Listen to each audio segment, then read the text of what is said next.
What's up, everyone? Wanted to give you a slight update on what's happening. I'm getting back to manufacturing some kits for my eBay page.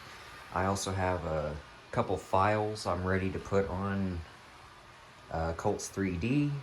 I got the bed cleaned up. It now has a nice layer of tape stick, which helps me see how it's not as reflective now. Now I think I can level it without seeing the reflection too much, so that's good. Level 1 rocket has the parachute in it, 6 feet by 6 feet.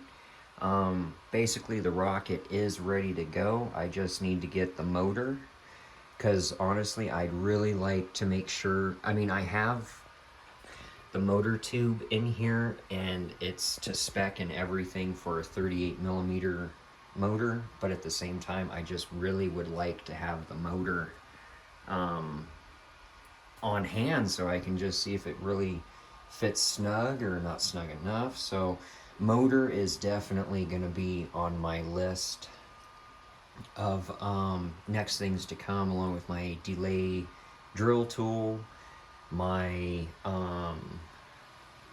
let's see, the parachute blanket, the dog vomit, which is actually just jean material cut up so that way it helps absorb the flame but leaves the hot gases for your rocket.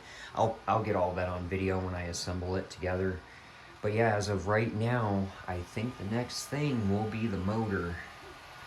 And while I wait on the motor to arrive, I'm just going to try and pump out some kits along with my files. So look out for those, and I'll give you all an update soon.